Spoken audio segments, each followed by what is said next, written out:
Welcome to Building Fortunes Radio. Make sure you check us out at buildingfortunesradio.com. Along with KISK, our Keep It Simple Circle marketing partners, we are here to help our Humongous AM and Humongous FM radio customers build their businesses and make the world a better place. At Building Fortunes Radio, we know how much your business means to you and the people important to you. So join us to make the world a better place. Spread the word, tell a friend, and go make a difference in your world. Now on to our show with your host, Peter Mingils. Take it away, Peter. Hello, everyone. Peter Mingils here. You are listening to our last radio show, Pregnant Pause, of June. We are here with Ken Nielson. This is CountOnTheTruth.com, Count on the Truth radio show. And I playfully say that because half of the year, at least as far as calendar months is concerned, is over. As of tonight, this is our last radio show of June. And then tomorrow we start July. So it's kind of interesting how this stuff goes because we're going to have the 4th of July in between. Happy celebration of whatever kind of a birthday we might be celebrating, 250 of them. We all probably won't be here for the next 50. So having said that, we are here with Ken Nielson every Tuesday at 8:30 p.m. Eastern, 6:30 on the Mountainside. And we talk about all things relative to why you should take a look at his business for your home-based business if you're interested in doing anything like that. So we've been doing this for a series of years, and it all started when Ken and I were having lots of conversations, and we had built a new thing that people could use on a website to make it easier to post on the website. And one thing led to another, and Ken says, I really like that concept. And I showed him some of the things that we were working on, and he said, I really like that stuff too. So we helped him build a website called Count on the Truth, and he did we built the framework, he did everything else. So it's a really good site. And if you go there, you'll see that he's got some really good information. But we were thinking about, we need a name for a radio show as well as a website, and this is before Count on the Truth. He said, I got a whole bunch of domain names that I either own or could own, and let me give you a list and let's pick one. So I went through the first couple, and I thought those were really good, and we could certainly work with those. And then I ran across this one, CountOnTheTruth.com, and I thought, what a wonderful domain name. First of all, it's easy to spell. Can't mess it up too much, even if you don't know how to spell. So CountOnTheTruth.com, and it was a .com, which was better than a .anything else, and it really did kind of symbolize, if you will, one of the things that most people are they're looking at being able to count on the truth when they're dealing with something, especially as important as building maybe something like a home-based business or something you want to stick around. So that's how we got started, and we're going to talk about some really interesting things today, and Ken's going to kind of kick it off. But the first thing I want to do is always thank Ken for being here because this is a really great radio show. I get a chance to kind of flex my muscles a little bit in as far as my mental muscles because he usually asks me some questions, and we dig deep and we think about different things that sometimes we don't usually talk about during the course of the week. And it's all here so you can feel comfortable working with Ken Nielson. So, Ken, thanks for being here on your own radio show. Hey, Peter. Yeah, great to be connected. And I know that we had a bunch of things going on during the weekend and last week, and tried to make everything, keep things transparent and obvious as possible, and give some information to help people maybe make some decisions as far as the industry goes and understanding some of the things that we do talk about. And going back, because I know we've had a number of different podcasts and episodes of trying to make sense of everything that's going on out there and kind of work with the timing that's involved. So, again, many thanks for your inspiration, your expertise, guidance, and all the good things that go along with what we're trying to make happen with just a short amount of time, so to speak. So, I've been thinking about, we had what we call Field Day with Amateur Radio, and I'm not sure how things were back in your neighborhood there, Peter, because I know that that's not something that you follow too closely, but I got rained on, and lightning tried to run me off the mountain, and it was one of those things where it was so cold where I was, it actually tried to snow for about 3 minutes, and I was like, you have got to be kidding me. And I says, we're almost out of June, and it's trying to snow on me. So Yeah, it was muddy, it was wet. It ended up being okay. We actually had a solar flare a couple of days before. All the bands didn't recover, and for me, because I'm what we consider a single operator, kind of go up by myself, and I operate what we call the iambic key paddle for sending Morse code. The two bands that came back that were really good was 40 meters, which is around 7 megahertz, and 20 meters, which is around 1,400 megahertz. So those two bands came back, and I know if I don't get 15 meters and 10 meters, which are the higher frequencies, it's hard for me to really get the numbers that I need to make it so that it seems like I've got a chance to be up there with some of the top operators in the nation. But, hey, we had fun. We didn't get stranded. Nobody got lost. Nobody got hurt. And the fireworks show from Mother Nature was absolutely spectacular. So I get to see two fireworks show, with the one that's coming up for the 4th, whenever people get a chance to go to different places, and then the one that Mother Nature provided. But, you know, it's interesting. Here in the state that I'm at, in Utah, we've got some of the worst forest fires, the worst fires that you can imagine going on, and just destroying everything in its path. And that's because the winter has been so bad and it's so dry. And I can't even keep track of all the acres that have been burning up. So it's, of course, it's a national emergency. But we know that, like they always say,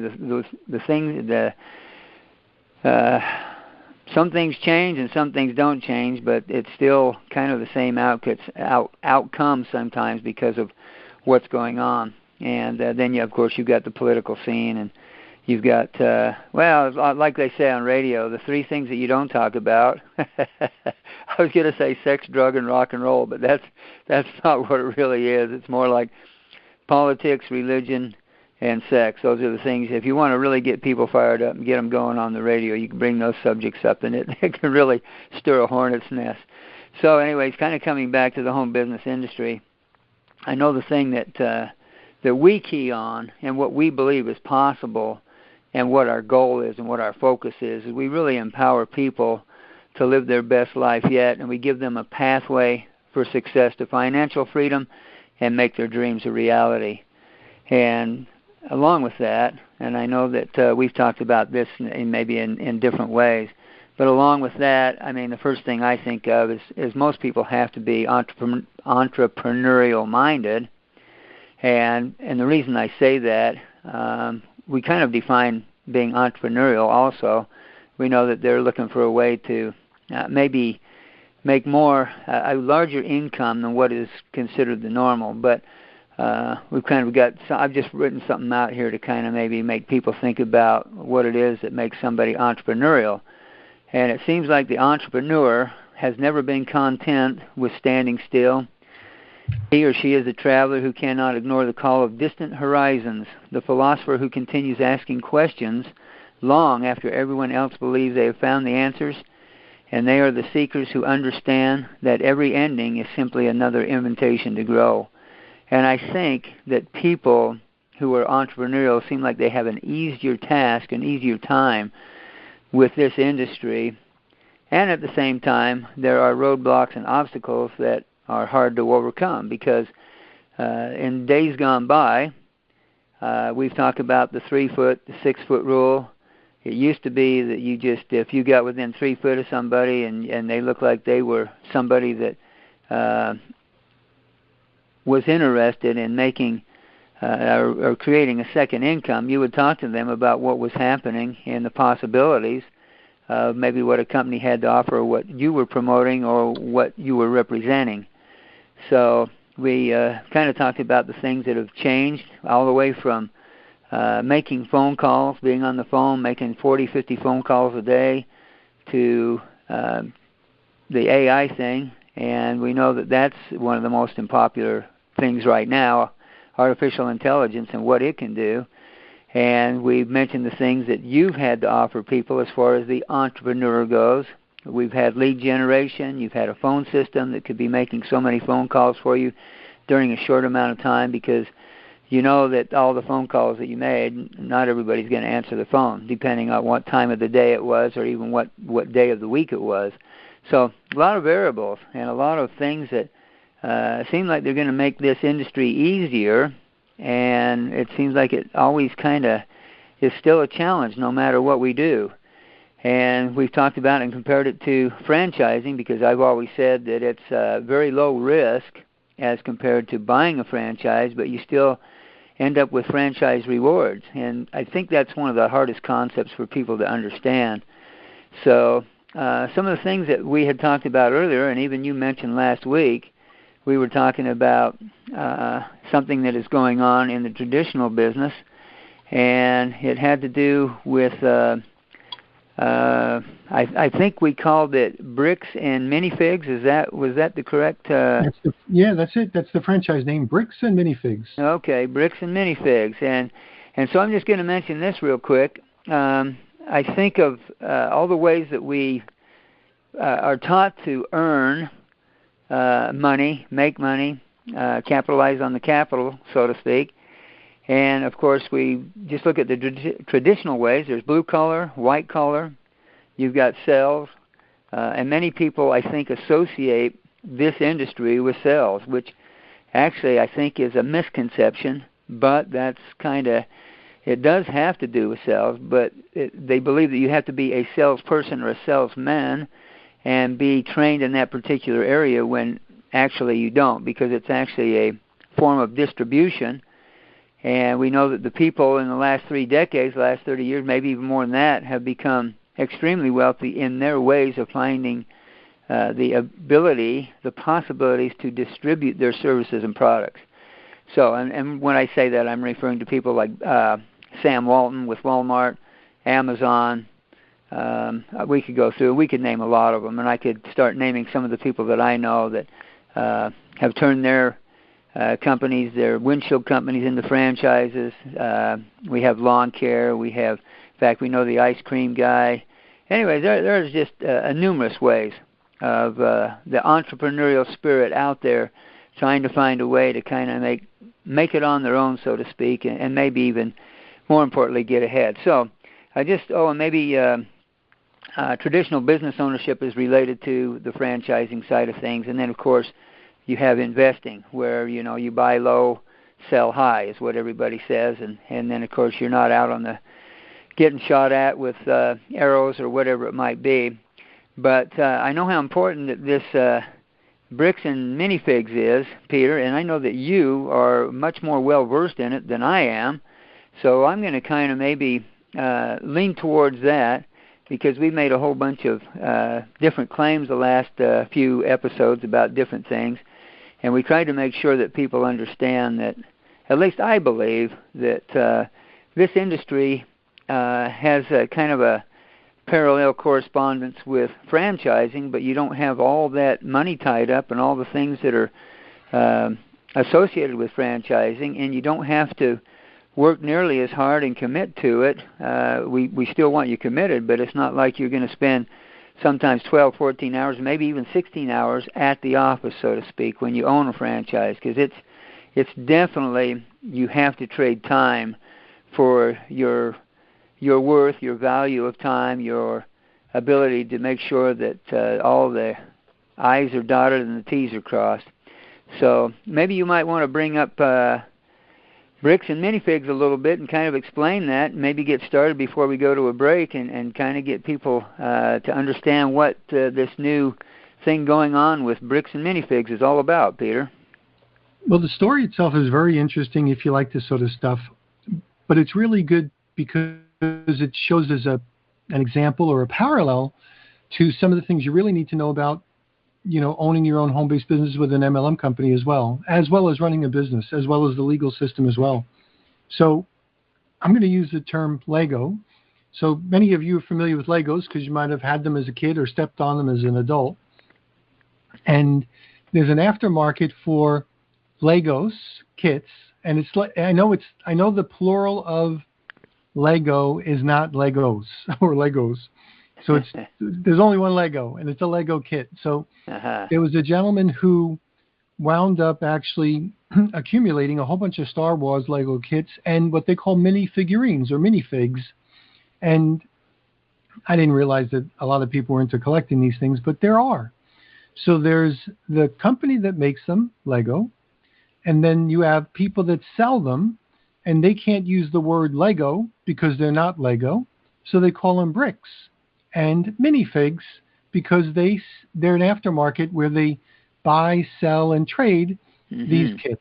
So that's kind of like how it started. And somebody came up with the idea, an entrepreneur. Then they said, we're going to open up a store, and then we're going to franchise this store. This proven method and this wonderful reputation, Bricks and Minifigs, are going to go all over the place. And they have about 300 stores nationwide. Well, you probably wouldn't have known nor cared about the drama behind it, except for there was one older gentleman who decided he was going to buy and hold these collector items, eventually to be able to sell them for his grandkids' education. And he got old, and his son said, I think it's time we start to sell these because, my dad's getting old and he really needs the money. So he gave them to a local Bricks and Minifigs franchise store that's over in Salem, Oregon, or Salem, Washington. I think whatever Salem is. I think it's Oregon. And one thing led to another. And here's where bad stuff just spirals all over the place. The franchise store invariably, allegedly, had some challenges.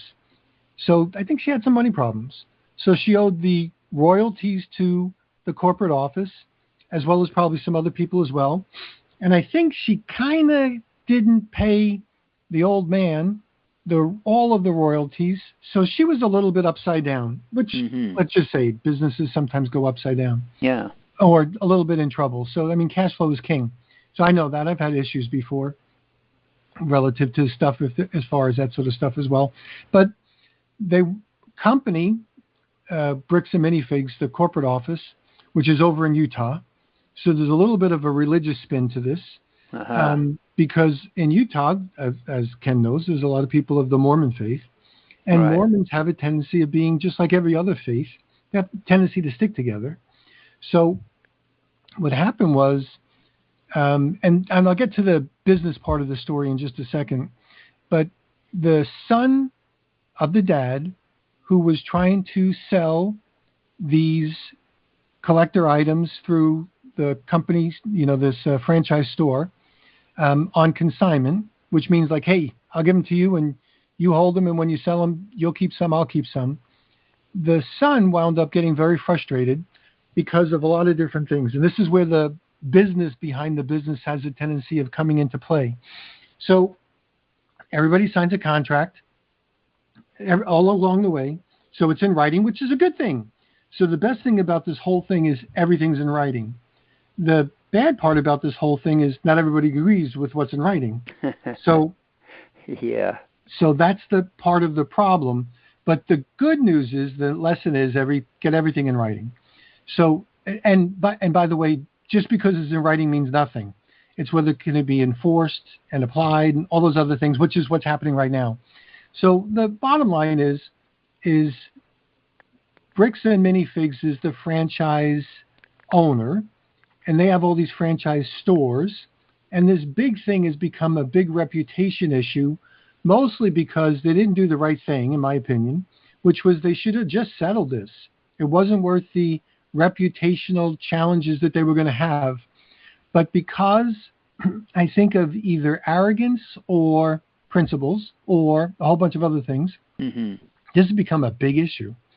So this YouTube influencer, his name appropriately is called Wreckless Ben. He's a young guy who's smart enough to really hurt himself. Wound up doing a whole bunch of things, right and wrong, on the edge for drama purposes. He's got himself in a whole bunch of legal issues. Oh, boy. Yeah. And as a result of all that, we have the Bricks and Minifigs drama, and everybody's leaning into it and talking about it and all this kind of stuff. But the reason why we bring it up here is because they talk about the rights of the franchisee versus the franchise company. And one of those is that Bricks and Minifigs says, listen, whatever happens to the store The customers are ours. They're not yours. And this would be different the way most people would think, especially about MLM. When you're in an MLM company, you think, wait a minute, those people that bought the products are my customers. And you don't really realize some of them are yours, most of them are not. Yeah, quick question, Peter. Yes. So now you say it's a franchise. Now, is that the actual name of the franchise? Is Bricks and Minifigs? Yes. Are they a toy specialist in toys, or are they just centered on logo or Lego Mostly by Lego themselves? Stuff. Oh, okay. All Lego stuff. Okay. So they're like McDonald's doesn't sell pizzas. Okay.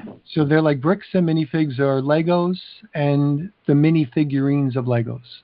Okay. I wanted to make sure we got that clear because I know you're going to go to a commercial break pretty quick here, and I want to make sure that people understood that concept right there. So. Right. So the way a franchise works, at least the way I believe Bricks and Minifigs works, is if you want that label over the top of your store, it's going to cost you $35,000 just for the name. Right.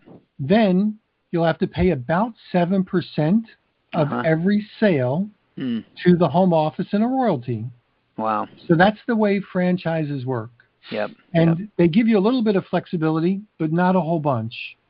So that's the difference between maybe an MLM and a franchise. Because in an MLM, you can get started for far less than $35,000, even if you bought some inventory. Right. A lot of people like to buy inventory because they have it on hand. But also, you don't have to pay a royalty to the company on every dollar that's sold. And also, there were some challenges, of course, with who owns the store. Yeah. Are you the one who's renting the store on your name, or is it Bricks and Minifigs? And most of the time, it was your name on the store rental. So if something went upside down, you were on the hook because you signed the lease. So let's do this. We will take that commercial break. We'll kind of talk a little bit about AI as we go. And we're working with an AI assistant or an AI receptionist playing around with it. So you'll hear a little commercial about that. You've been listening to a special broadcast of the Building Fortunes radio show on Building Fortunes Radio and the Humongous Radio Network. If you are interested in the world's best AI receptionist and AI business building platform, you will want to get your AI receptionist from humongous.com. Go to the specials page on humongous.com. That's YOUMONGUS.com/specials. Explore how small business owners and major corporations are using Humongous AI receptionists to do everything from answering incoming calls to scheduling appointments and even answering customer service questions. Your AI receptionist can do everything from making sure you never miss a call to texting reminders and follow-ups and even upgrading and closing more sales. Your AI receptionists will help you increase your productivity in just about everything. Building Fortunes Radio suggests you have to check them out on the specials page on humongous.com. That's YOUMONGUS.com/specials. You can make your world a better place and help others do the same with the AI receptionists at humongous.com. Now, back to our Building Fortunes radio show. Take it away, Peter. Okay, and we are back. And Ken, I don't know how much more you want me to talk about this portion of this. No, this is great because I know we've talked about Legos before, and because it's actually, as far as it's considered the largest toy manufacturer in the world as far as sales go. And believe it or not, some of the things that we brought up are the fact that because of the places that they have the bricks and the minifigs manufactured, there are 1,140 elements per second that they make, and it's just incredible what that we know about that particular company. And we brought that up because back in another episode, because we said, boy, wouldn't it be crazy to understand what kind of goes on behind the scenes. And they actually, of course, they're considered toy bricks that are interlocking, and the molding that they do for these bricks and their other products is done in Denmark, Hungary, Mexico, China, Vietnam, and the United States. And so you're going, how in the world could they make 1,140 elements per second? Well, that's the reason why. It's because they've got so many different places that they are manufacturing these. But I just thought I'd throw that in there because they're considered probably the biggest toy company in the world, and it's I can see why these people wanted to be associated with Lego. But what's happened is a whole nother deal, especially with the drama that's involved with it and everything that's going on behind the scenes there. So, anyways, I just thought I'd kind of throw that in to kind of give people an idea. Yeah, which would help make sense. We could probably spend a couple of radio shows just on these types of topics. Yeah, one of them being like price is in the mind of the beholder. You know. As far as like, some of these Lego sets sell for $10,000. Wow. And some people say, MLM products are expensive, or some people are really brand loyal to their MLM products. There's a lot of people that are loyal to Legos. I mean, they just like them. Yeah. They had them as a kid. They'll remember them. So price is in the mind of the beholder. And that's something just to remember. Another thing is, and I know Ken, you said don't talk about politics or religion or sex, but I'm going to wrap all of them up right now. Sure. So, there's a little thing, like the Mormons have a tendency of liking to work with Mormons and protecting the Mormons. Guess what? So do the Jews. So do the Italians. So do the everything else. I mean, like if this is just the way it works. This is just the Mormon story. Well, part of the challenge here is this is the drama portion of it, but it's about core values, I suppose. There was one of the people that said, I'm going to give you back your bricks and your minifigs. I swear to God, I'm going to make it right. Now, if you're a Mormon, like a real Mormon, you best be not swearing to God unless you mean it. Right. So there was this young man who was really offended. And by the way, there's nothing... I'm going to sound prejudiced here. There's nothing more innocent and sincere as a 14-year-old Mormon boy who is dressed up in a white shirt and a tie, who's asking about God. I mean, there's nothing, you don't get any purer than that. So this one young boy actually knocked on one of the owner's doors, and the owner had him trespassed. Called the cops and had to trespass this kid. Wow. And the only thing that so we're talking about core values. Sure. The only thing that this kid wanted to talk to this owner about was, wait a minute, you said you swear to God you're going to make this right and give those, the money back or the bricks back. Right. And I want to know, are you going to honor that statement because you swore to God? Yeah. So he was sincerely interested in, like, hey, if you're not doing this the right way, I'm going to go tell, my elder and whatever the bishop is. So it's very interesting along many lines. And like I said, there's so many parallels that you can talk about relative to this, but it's about contracts, contract law, the legal system, temporary restraining orders, public sentiment, stupidity at every level, because now people are walking into Bricks and Minifigs all across the country and like either stealing stuff on behalf of this old guy or just stupid as the stupid does. Yeah. But the most important parts are, I think, the business lessons and the legal lessons and the examples that you're able to witness that you'll see can happen in MLM as well. So if you're in an MLM company, you can't disparage the company even if you're leaving. Even if it's true, but you do it, you signed a contract that said you wouldn't, so you might have to defend that contract. Contracts could be terminated at any time. Royalties have to be paid. Loyalty, you can't be selling other products besides this one. There's a lot of things that are very, like, running parallel in the MLM business model. However, some of the best parts are that in MLM, you don't have a lot of this drama. And if you just do what you're told, like if you just follow the rules, you sell the product, you don't make the medical claims, you stick with your core values, you won't have any of these problems. And I think that's really important. That's the parallel I want to draw, is if you do the right thing and you're working hard enough, you shouldn't have these problems. Now, Bricks and Minifigs would not have been in this issue if the original franchise owner had done what she was supposed to do and ran a clean, profitable business. So if she ran a great business, took the Legos on consignment, sold them all, paid the son off, nobody would know anything about this. If everything was done right, nobody would know anything about this. There'd be no hiccups in the world, and Bricks and Minifigs would not have the reputational damage and the legal costs that they have currently. Yeah. That's one of my biggest lessons. Yeah.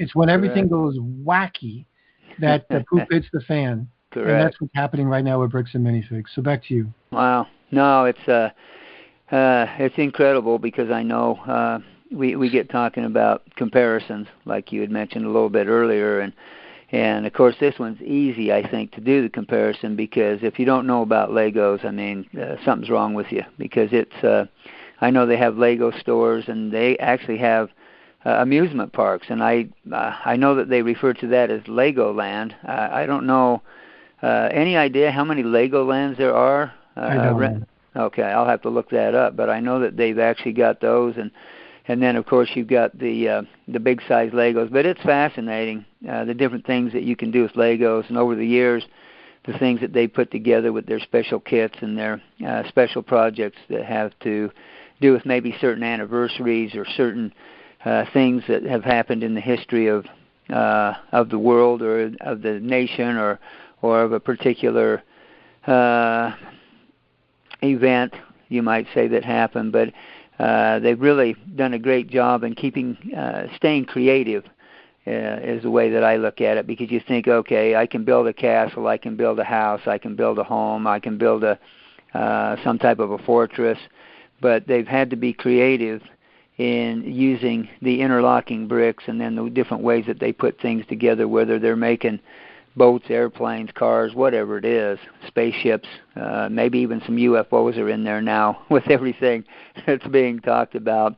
Especially, I know that people have been talking to me about Disclosure Day and what I think about that, but that, of course, that's another subject also, which I think is fascinating because of our experience with the strange lights that have been out there floating around at night and at certain times even during the day, especially when my aunt and uncle had moved to California and got involved with a group there with their ham radio, and with their ham radio came some of the experiences with the things that have happened out in the desert, so to speak. So, no, but fascinating stuff. And right now, with everything that's going on in the home business industry, with a number of companies that are just closing their doors, kind of packing their bags, so to speak, and then selling to other companies, where companies can capitalize on the fact that they have enough money to maybe buy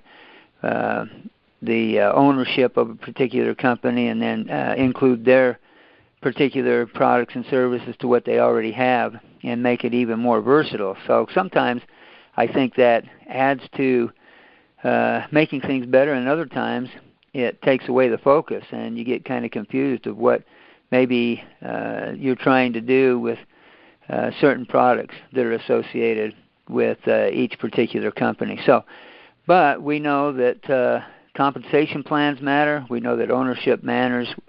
We know that the things that can make this really quite simple can get complicated in a hurry. So, and that's what we try to do, is steer people in the right pathway to success, as we mentioned earlier, so that there's not too much confusion. And with artificial intelligence doing a lot of the work for you, we, in one of the companies that we're promoting right now, that's pretty much what's happening. They're taking care of the texting, the phone calls, the initiating of the opportunity for people to say, okay, what do you have to offer, and why do you think this is better than what's already out there? Or maybe why you've been in business for X amount of time and you've proven that your business is going to stay, and they've actually improved the compensation plan instead of making it harder to understand, which I think is a key factor in what's going on right now. So, without rambling on and maybe just saying the same old things over and over, I don't know if there's anything else that you would like to put in there. I think we've got a way for people to find out some more information on the website if they just go to make your dreams a reality. We've got a couple of images on there that explain that we're going to help you build your business in a way that seems like the company is doing more than what they normally do, because that's what's so great about the industry is we're not having to try and find a way to come up with thousands of dollars for advertising and marketing. It's word of mouth, and we know how powerful that can be. And really, once you start understanding the simplicity of how you pass things on, it's kind of like the game telephone. If I say that game to you, Peter, does that ring a bell? Have you ever had the chance to play telephone with a group of people and see how that plays out? I don't think I've ever played it, but I'm kind of familiar with the concept because I've lived it. I used to run a sales organization, so it's the idea that somebody tells a story and somebody else tells another story, and by the time you're done, I used to remember when I was running Electrolux, I would say to somebody, "What company do you work for?" Like, seriously. Yeah. Where the hell did you get this stuff? Like, yeah, I get it. Yeah. They put people in a circle, and then they have a couple of sentences that they say, and they pass it on. It's interesting what the focus is for the next person, and sometimes it's pretty amazing how accurate it comes back. But most of the time, it's pretty.